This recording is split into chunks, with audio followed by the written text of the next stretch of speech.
Bob, get us started, please. Hey Eric, how you doing? Good. How Um, are you, Bob? I'm good. Hey, no surprise that you guys are in the Sweet 16, but maybe a bit of a surprise that you're the only SEC team to make it. Well, how do you feel about being the only SEC team in there? And I guess what that says about you guys, and are you surprised by some of the other teams that didn't advance? Yeah, I mean, I think number one, it's just so hard to make the tournament. That's what fans, media. It's really difficult. Our league was really represented so well by the number of teams that got into the tournament, and then it's really hard to win a game in the tournament. It's really hard, and so we we're happy we're still alive and we're still playing and we still giving ourselves an opportunity to compete. Having said that, I think over the course of the entire season that the SEC is still as good as any in college basketball, and I think that'll be proven on draft day with the number of talented players that get drafted, just like the last few years where we have more draft picks than any conference. And you guys were the last SEC team left last year. You and Alabama made the Sweet 16, and you guys advanced. They didn't out of that. I guess how proud are you of that, or what do you think about that being the last SEC team left 2 straight years?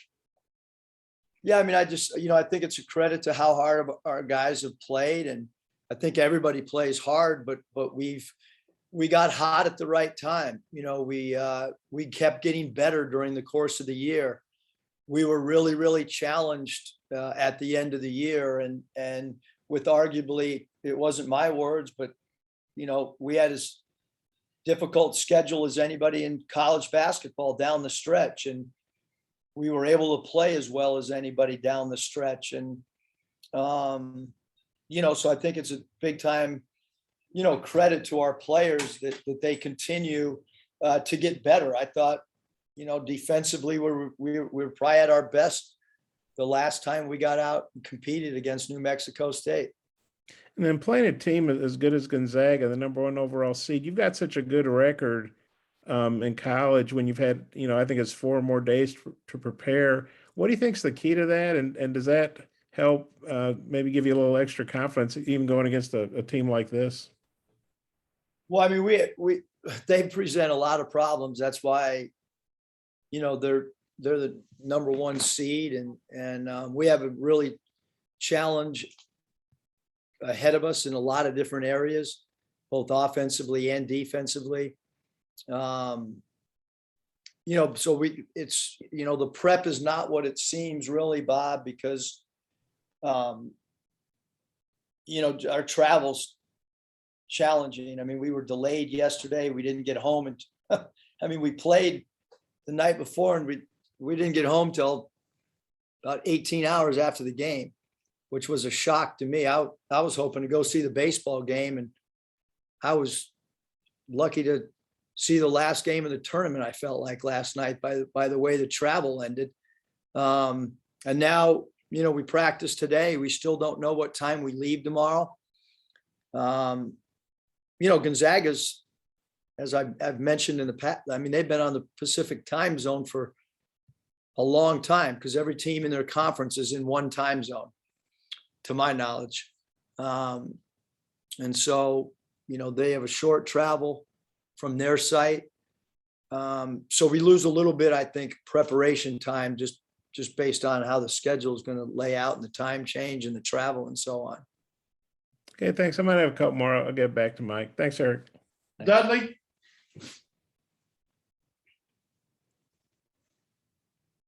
Coach, you've got a couple of guys, Jordan and Nick, playing in the McDonald's All-American game next Tuesday night. Can you talk about how proud you are of them and how hard that is of an achievement, as well as Darian winning his 3rd and Barry and Joseph also having very good years?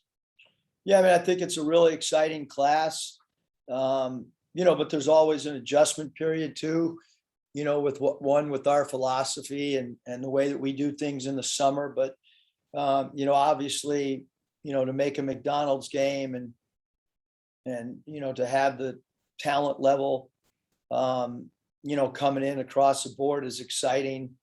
You know, they're all following this NCAA run and texting before games and after games. And I know that all of them are extremely excited to get on campuses as quick as possible.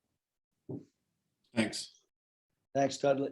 Christina, Coach, I wanted to ask you about Stan and what you remember about kind of recruiting him out of the transfer portal and what you saw from him when he was at South Dakota. Yeah, it just felt like, you know, we really had to get a 6'6", 6'7" versatile player based on, you know, how important Tate and Justin Smith were to us. And, you know, both Stan and Adise were, you know, the two really focal points in the transfer market for us, again, because of the two players that we lost. We just felt like we had to be able to replace that. And then you add in the thought process of losing Moses Moody. And so those three guys, if we don't get those two guys, then we probably, you know, take a step back. But we lost three really talented players, all in that 6'6" range. And we replaced them with two. And then we had some players like Jalen Williams really improve. And that's why, and JD's improved. And that's why, you know, off an Elite Eight team, we continue to get better, I think, you know. And then I know we've talked about his defense recently and how that's been a big growth point for him, but I wondered if there's anything else you feel like he really brings to the table or has improved on this season. Yeah, I think really the two biggest things, Christina, are his ball handling. We put him in some ball handling situations of late, and we didn't run many of them, but leading up to the last game, we had Stanley handling the ball a little bit more in pick and rolls and behind closed doors. Again, we didn't run much of that package, but we were preparing for it. So we're even adding this late in the season stuff for Stan. But defensively, he's been absolutely phenomenal, and really improved as much as anybody on the defensive end, and then as a ball handler and rebounding. Nate, Stan, seems like Trey Wade's kind of disappeared in the last few games. How important to get, you know, more and better minutes out of him against a team like Gonzaga? Well, I think Trey Wade is a guy that can do a lot of different things. He's one of our highest graders in doing all the intangibles. You know, and based on what happens with foul trouble or based on matchups or based on how we want to play, you know, we went small last game during stretches because we wanted to pressure the ball and felt like we needed to cause some turnovers, which obviously we did. Trey is more of a disciplined defender. He's more of a guy that guards his guy and is a great weak side help defender and gives us physicality. So in the last game, there was nothing that he did wrong. It was more us just trying to become a little bit more pressure oriented and maybe a little bit smaller. Just as far as Gonzaga, I mean, you had kind of tried to defend a one-man gang this last game. How different is it with you know, so many weapons that they have? Yeah, they have a lot. You know, I mean, that's why they're a team that, you know, everybody's talking about being a championship, you know, contender, and certainly they've been ranked number one or in the top 5 for a lot of this season, and deservedly so. And you know, I mean, they do have a lot of weapons. They have a potential number 1 lottery pick in Holmgren, and Timmy's been as good as any interior player in the entire country. Those two run a great high-low game together. You know, at the point guard position, I mean, we played against, you know, number 3 Nevenhard now when he was at Florida, and I was at Nevada in an NCAA tournament, and obviously have seen him and what he can do in pick and roll packages. He does a great job of advancing the ball, even after made baskets. He's one of the smartest point guards in college basketball. He's really improved as a 3-point shooter. Strother, number 0 is they bring him off screens. He's got deep range. He can catch and shoot with quickness. And then 45, Bolton, is a really good 3-point shooter who's got good range. And they come off the bench with Watson, who can play multiple positions. So this team is really talented and as good as anybody in the country. So you're gonna have to play at an elite level to give yourself a chance to win. Thank you. Nick, Can't help but notice the shirt. How nice is it to be going back to San Francisco for you, Michael, your family, to be able to play in a place that's familiar and that's home to you? Yeah, I mean, this is all, this is really about, the players. It always is. Every time you get to an NCAA tournament, it's a once in a lifetime experience for the guys. Obviously, I feel really fortunate having, been a part of tournaments, whether it be the Elite 8 run last year or Sweet 16 run at Nevada, and having played in the NCAA tournament on 2 different occasions when I was at USD. So I've fortunately been a part of a lot of these in a short amount of time in college basketball. But, to not say that going back to, to the Bay Area special would not be truthful. It is extremely special. My mom has not seen me coach a game at Arkansas. At her age, it's a little bit, problematic to travel and planes. But living in San Diego, she's going to be able to come watch us play on Thursday, which is really, really extremely special to me. And I have a lot of friends and close people that I worked with that are still with the Warriors, and have a lot of people that are coming to the game. My ticket request, I could probably add up every game in the last 3 years and put every game together. And I've had more ticket requests for this one game. And it's really hard. Like I have a cousin named Chris Anderson, and it's really painful to tell him to go online and try to buy a ticket because he's one of my best friends, but I'm out of my allotment. So a shout out to, his nickname's Goose, a shout out to Goose that I can't hook him up with tickets. But that I'm out. I don't know. They only give you so many tickets, man. And so you gotta, it's hard because there are a lot of people that I'd love to get tickets to. Got to give one to your mom. Do you remember the last time? My mom is getting a ticket out of my allotment. I promise that. Do you remember the last time that last one she was at? Yeah, for sure. I mean, she was at, anytime we had a big game at Nevada. She came to quite a few because it's a easy Southwest Airlines flight from San Diego to Reno. And we played so many games. We tried to always play a game in Staples Center, which she could drive to, which is a little of the reason why we played in Staples, to be honest. But this is the first time in over 3 years that she'll be able to watch, and it'll be, not just me, but having her grandchild Michael on staff is important too. And yeah, it's really cool. It really is. I mean, it's not the arena that I coached in with the Warriors, but it's certainly the same organization. And I look forward to bringing the team there and being able to tell them some stories about some of the things that have happened there. Watch. Coach, something that Jalen said after the game on Saturday was that he was really excited to be back in the Sweet 16, but it's almost become a new standard for Arkansas. I was curious what your thoughts are on that statement, and would you agree with that? I guess it doesn't matter what I think because, when the day before the game, when you're hearing, hey, if you don't make a Sweet 16, it's a failed season. And, we've had an incredible season. You play 30 games or whatever you play in a regular season.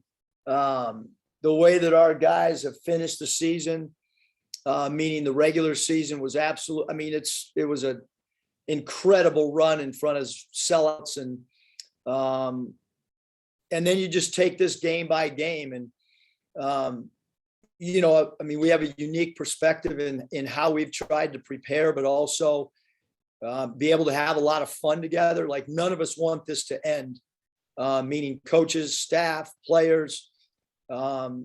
We know our fans are having fun. I mean, I went and got my hair cut today and everybody was talking about, the game Thursday. I just got back from lunch. Like there's a incredible buzz. There was some people waiting at the airport when we landed. I don't know how they withstood the delay.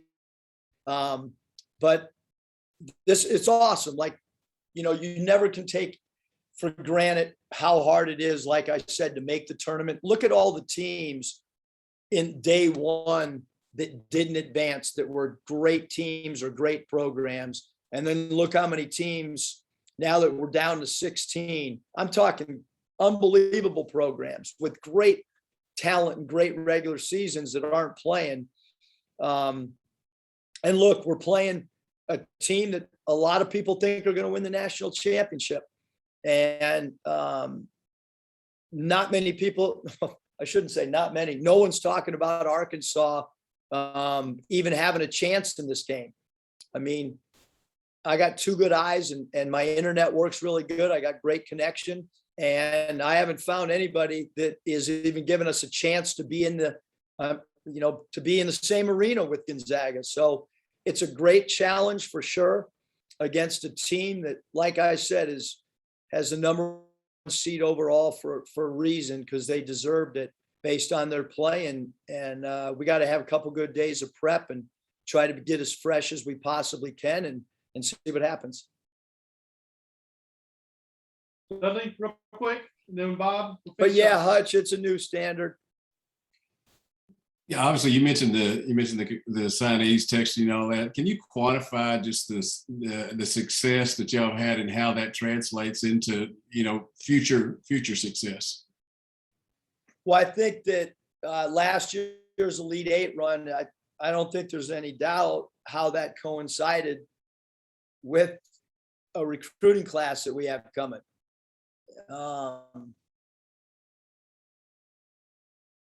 What happens when you win like this is some guys are scared. I shouldn't say scared. Some recruits might not want to compete. Others, like the guys we got, want to compete and want to play with really good teammates and want to play for Sweet 16s. And but I think it really, really helps, especially for the real true competitors. And then, like I said, maybe some other guys would, maybe not want to be in a situation where they're playing with other good teammates and, teams that don't make NCAA tournaments and stuff. But certainly we feel like the guys that have committed here, I mean, they watched the Elite Eight run last year, and now they're watching this run, and hopefully that helps motivate them to get ready for what's in store for the summer. Thanks again. Bob, real quick. Yeah, Eric, I heard you say on the radio the other day that that your last Nevada team was so good, but they didn't have fun, and you wanted to make sure these guys had fun. How fun has it been not to have to be in the bubble and be able to do some of the activities? And I assume maybe you have some fun stuff planned for the guys in San Francisco.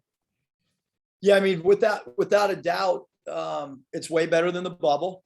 It's not even comparable. Yeah, I mean, I think our guys are having fun. I mean, every we tried to eat out, not eat in the hotel as much as we possibly could when we were in Buffalo. We had some great meals. We had some great interactions with fans. It was a unique sight, I thought, because there was, especially after the first night of games, it turned into, basically just college basketball fans. There was not a lot of fans from New Mexico State. There probably wasn't a lot of Razorback fans that were able to make it there. And so we had a building full of just kind of neutral college basketball fans. And Even when I was out watching the first game, the interaction was really cool. You know, but our guys are going to get an opportunity too, Bob, not just off the floor stuff, but they're going to get an opportunity to play in maybe the best arena that we have in basketball, because it is an incredible state-of-the-art building in an incredible city.